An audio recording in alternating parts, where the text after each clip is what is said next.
Welcome to the Bloomberg Daybreak Asia podcast. I'm Doug Krisner, and in a moment we'll be looking ahead to tomorrow's report on U.S. retail inflation with William Lee. He is the chief economist at the Milken Institute. But first we go to Washington, where President Biden is planning to block the sale of U.S. steel to Japan's Nippon Steel on national security grounds. For a closer look, let's bring in Bloomberg's Josh Wingrove. He covers the White House and politics for us. Josh, it's always a pleasure. Thanks for taking time. I'm sure it's been a busy day for you. From what I understand, this deal has been under review for much of the last year by the Committee on Foreign Investment in the U.S., known as CFIUS. Do we know now whether the president's stance on this deal is aligned with what CFIUS is likely to decide, or is there a little bit of difference here? It's TBD, and this thing has been a saga for months. We're nearly a year into this, and it began, of course, with this offer, $55 a share, announced last December. Biden pretty quickly signaled his opposition to it. Trump has since, of course, pledged to kill it as well. And what we are reporting today is that Biden essentially hasn't changed his mind. There was a delay in September, sort of a procedural maneuver that punted this thing past the election. Of course, I cover politics.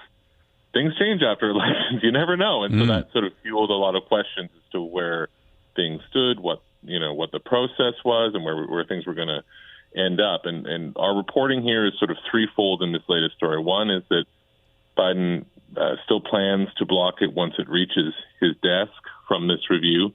I'll get into the mechanics of that in a second if you'd like me to. Two, that it's unlikely that there would be another extension or pull and refile maneuver as there was in September. In other words, this won't get punted to Trump, is what some of our sources are telling us. And number three, that it looks like this is headed for some kind of litigation. And there have been warning signs about that with Republican lawmakers last month writing to Commerce Secretary Gina Raimondo, Treasury Secretary Janet Yellen, saying, hey, make sure you preserve documents because we worry there's sort of a political thumb on the scale here. I'm paraphrasing, but not too much in terms of what their letter said.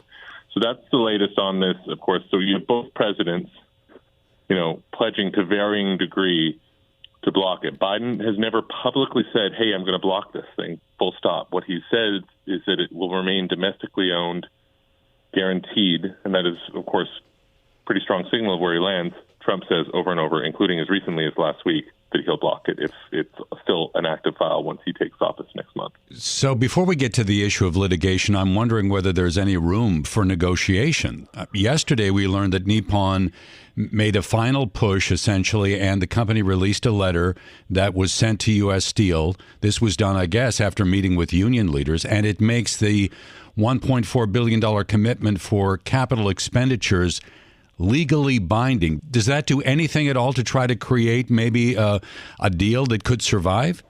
Well, some people are trying to get to some sort of agreement. And one interesting thing about that letter, which is great that you raise it, is that Governor Josh Shapiro, a Democrat of Pennsylvania, where so much of this has sort of popped off, was involved in sort of helping facilitate those talks. But Shapiro has stayed publicly neutral, even as other Pennsylvania sort of prominent Pennsylvania politicians, including both senators and Biden himself, who, of course, was born in Pennsylvania, have signaled opposition. So he's trying to find, call it a third way. Shapiro seems to be working behind the scenes to see if there's any way to bridge this gap. Now, where that leaves things, I think, just remains very much unclear. Nippon Steel also today offered a bonus to U.S. steel workers if this deal goes through. There's been sort of questions about how the rank and file of the union feel about this. Some have gone on record saying they kind of like this deal, which of course is very unusual in the labor movement, whereas the head of the United Steelworkers, Dave McCall, has been the biggest opponent of this from day one. And Biden calls himself, of course, the most pro-union president in American history. He feels very strongly about the labor movement. And so McCall and Biden have both sort of been signaling opposition. So, where this ends up, I think, it seems to change over the course of months from here and there. Investors have been making bets here and there. What our reporting today is that Biden essentially hasn't changed his mind, which, by the way, is exactly what he told me when we asked him about it in September. He said, I haven't changed my mind. Our reporting is that remains the case, notwithstanding the fact that 2.5 months or whatever have passed, notwithstanding the fact that we're past an election, notwithstanding whatever comments President-elect Trump has made, and that he intends to block this once it reaches his desk, and that looks like it's going to set off some litigation or legal fight of some kind at that point, as opposed to perhaps people worrying about another extension or thinking there would be an extension that would push this into Trump's lap. I should note, Republicans were pretty in favor or silent on this deal. There were a handful who were opposed to it, and one of those is Senator Vance of Ohio, who, of course, now is the vice president-elect. Interesting. So, Josh, I want you to imagine a world where Nippon and U.S. Steel fail in their attempt to litigate the blockage of this merger. What happens to the assets of U.S. Steel? What happens to U.S. Steel under those circumstances? There's a few things. One is that the company is saying that Nippon Steel's offer is the best one and the best for the future of steelmaking. That's why they've taken it. And I should note, it's not just Nippon Steel that's fighting for this deal to go through. It's U.S. Steel as well. Both the buyer and the seller want this to go through. And so they are threatening, for instance, to relocate their head office out of Pittsburgh, which, home of the Pittsburgh Steelers, kind of a very symbolic thing, as well as sort of raising questions about the viability of some of their more long-term blast furnaces and facilities, in particular those union-run ones, including those in Pennsylvania. So it kind of just throws everything up in the air. The question is whether another buyer will emerge. And, of course, one is Cleveland-Cliffs, who had bid but got outbid by Nippon Steel. They signaled an interest in bidding again, although at a much lower price than they had bid previously. And in particular, they want those blast furnaces as opposed to the entire company. But that might create its own issues. For instance, there have been antitrust questions raised by that, whether consolidating blast furnaces under one company would be a good thing, whether certain sectors like the auto sector would speak out against that. So that might create sort of a new battle if that were to be the case. And hanging in all of this, of course, are the steelworkers, who themselves are sort of a political, battleground, right? Biden and Trump, and later Harris and Trump, fought for support of union workers and blue-collar workers more broadly. When we talk to those workers, they have different views. Some oppose the deal, some support the deal. It's difficult for me to say here, on balance, where they land. Certainly union leadership is steadfastly against the deal, including since that meeting and that letter from Nippon Steel yesterday and comments to Reuters. The union had made it clear he's not budging. But when you talk to the sort of rank and file, what they want to know is, are their jobs secure? And, will they have a future to be a steelworker in Pennsylvania or wherever they live? And will their children, and this is important because many of them come from multi-generational families where they put a big point of pride, I should say, of being a steelworker. Mm-hmm. And that the tough thing is that both sides here kind of say that the fate of the steelworkers is best if their outcome is reached, right? Dave McCall, the union president, says that Nippon Steel, if this proceeds, will sort of slowly starve out or not make guarantees about the future of steelmaking. Whereas, of course, Nippon Steel is offering to invest in these facilities, which is at least implicitly a pledge in their longevity and the presence of union steelworkers there. But right now, it's sort of a battle for hearts and minds among the rank and file, and something that is rolling through the CFIUS process. White House saying that CFIUS process is ongoing, but in their on-record statement to us, I'll note they also say that President Biden, that is, the current president, believes it's vital that U.S. Steel remain domestically owned and operated. Well, that brings me to the last question before I let you go. Japan obviously is a U.S. ally. When you hear the term national security, dealing with a friendly nation, does that hold water? It is, at the very least, the continuation of what's called a growing definition of what the national security is. Steel has been sort of a new battleground, as opposed to like computer chips or something more high tech in countries determining what is in national security. Trump, of course, applied tariffs to steel on national security grounds. So this would be a continuation of that. It is definitely unusual for the CFIUS process to ultimately lead to blocking a deal from Japan. This is a process normally aimed more at China and sort of adversarial nations. Deals with allied countries, particularly in non-high tech industries, tend to have very little, if any, problem navigating and sailing through the CFIUS process. So this one is unusual. It has become a very high-profile case. Whatever happens, it's unusual, and that's why we've been following it so closely for the past year. So right now, we believe the deadline is December 22nd or 23rd for a referral from CFIUS to Biden. He would then have 15 days to announce any decision that he makes, but the rest of it remains unclear. And as the White House says in their on-record statement, that the CFIUS process is ongoing. Josh, I really appreciate your insight, the time that you have taken to help us understand this story today. President Biden planning to block the sale of U.S. steel to Japan's Nippon Steel on national security grounds. Bloomberg's Josh Wingrove covers the White House and national politics for us, joining us here on the Daybreak Asia podcast.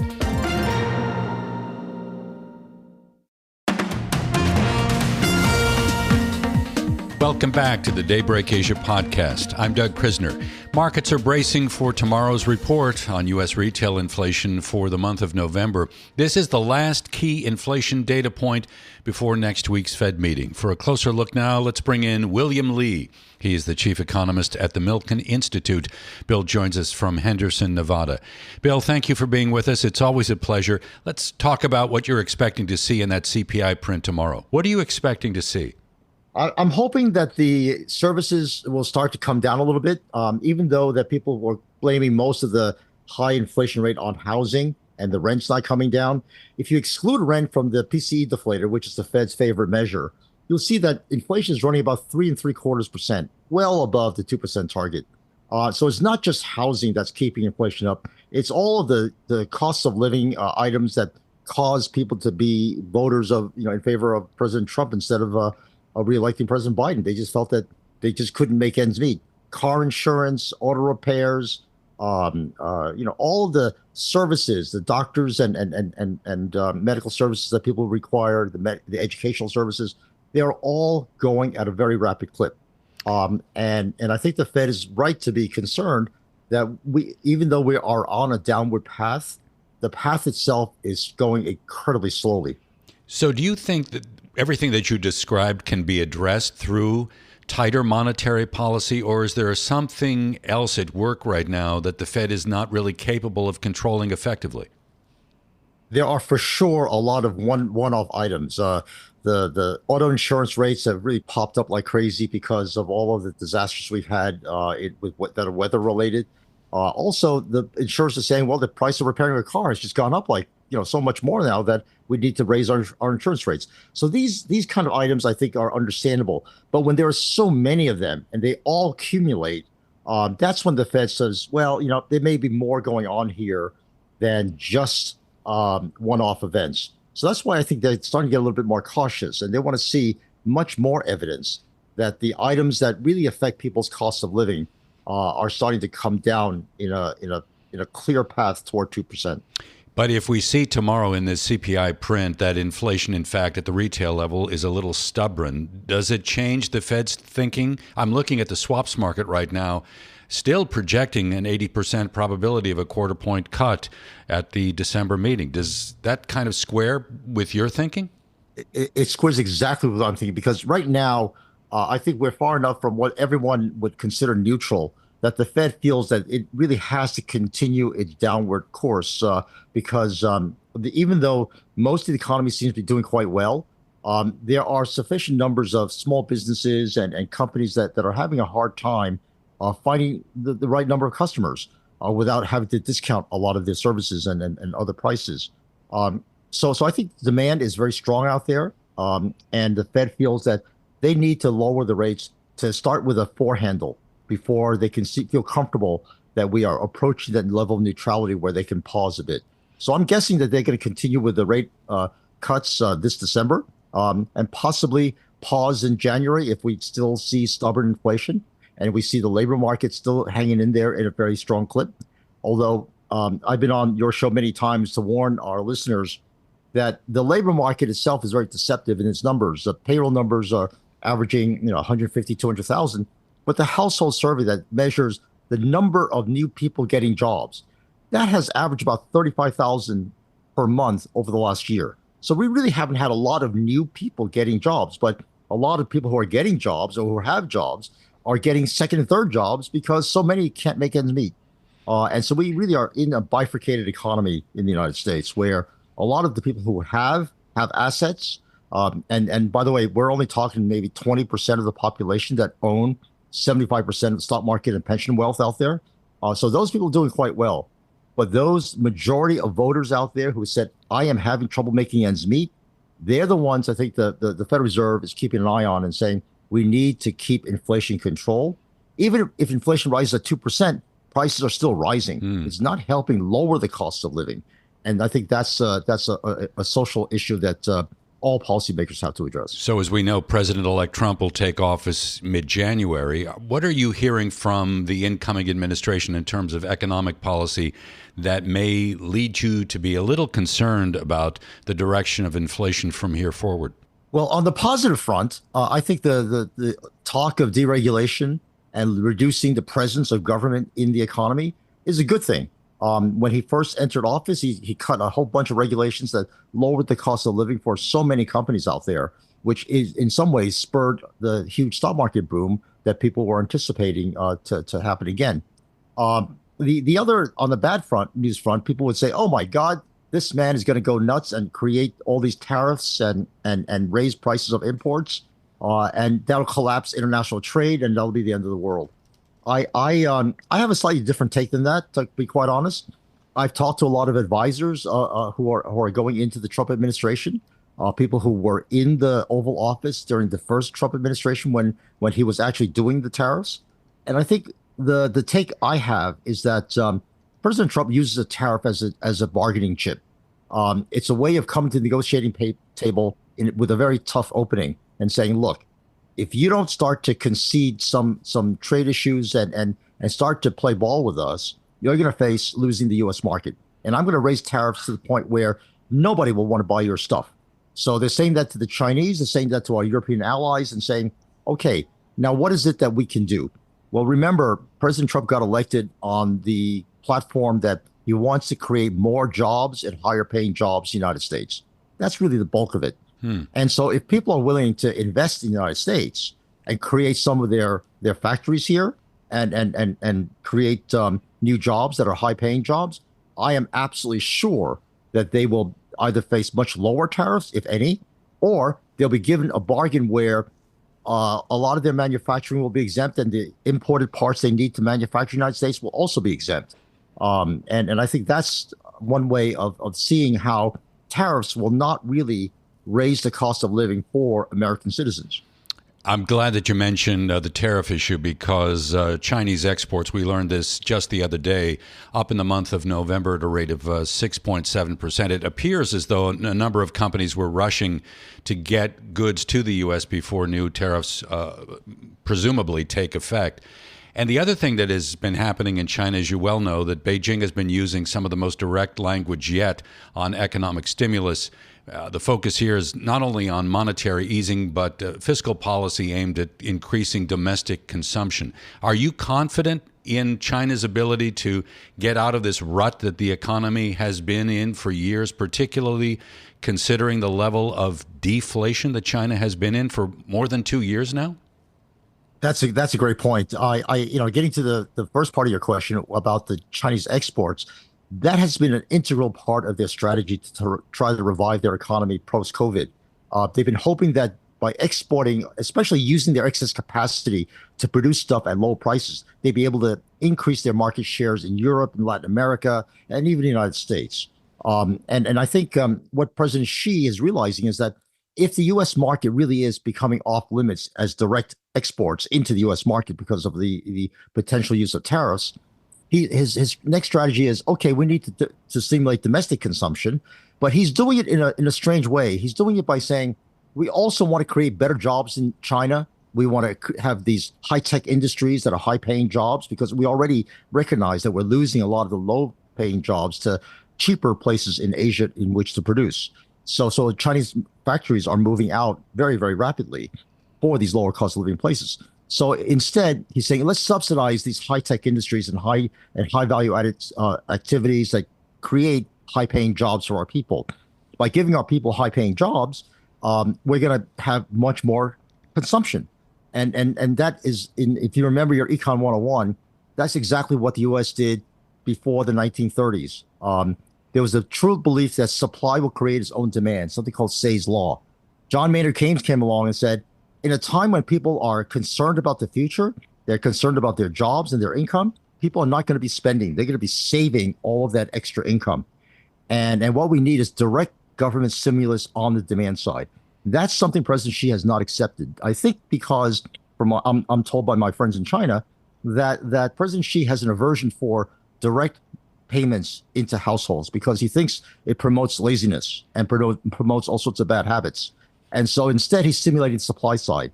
And right now, under these circumstances where China finds itself with deflation and people having very low expectations about higher jobs and higher salary jobs and even keeping their jobs, that's a situation that requires more demand-side stimulus, and that's something China has not done with their fiscal packages yet. So even though they're talking about enlarging the fiscal packages, unless they shift it toward the demand side, I don't think it's going to work. Bill, if we can go back to the issue of tariffs and the risk of a new trade war between the U.S. and China, maybe you're right, and the threat of tariffs is a good negotiating strategy. But I'm wondering if President Xi Jinping really sees the vulnerability of his economy in a way that would lead him to avoid an adversarial trade relationship with the U.S. What do you think? Well, let me remind you what he did during the first Trump administration. He actually got together with President Trump and created the beginnings, phase one, of a new trade framework for the 21st century for the two largest economies in the world. They got started there. They never got into phase two and phase three, which talked more about intellectual property, trade and services, and all that kind of stuff. And I think President Xi recognizes the need to perhaps to go back to that same strategy and to finish creating this trade framework. Because once you create a trade framework for the two largest economies in the world, then you can use that as a pattern to create more frameworks for other countries to include within this framework. Remember, one thing that differentiates President Trump from President Biden is that President Trump loves to make deals, but he likes to make bilateral deals. China, Korea, Singapore, and he's done that in the past. I think President Biden, instead of doing that, wanted to bring all of our allies together into a unified package and create a big deal, a multilateral deal that would include everybody.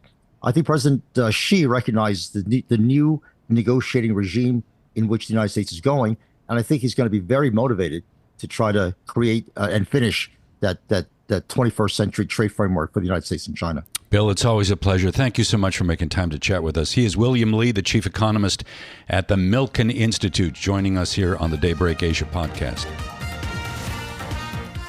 Thanks for listening to today's episode of the Bloomberg Daybreak Asia Edition podcast. Each weekday, we look at the stories shaping markets, finance, and geopolitics in the Asia Pacific. You can find us on Apple, Spotify, the Bloomberg Podcast YouTube channel, or anywhere else you listen.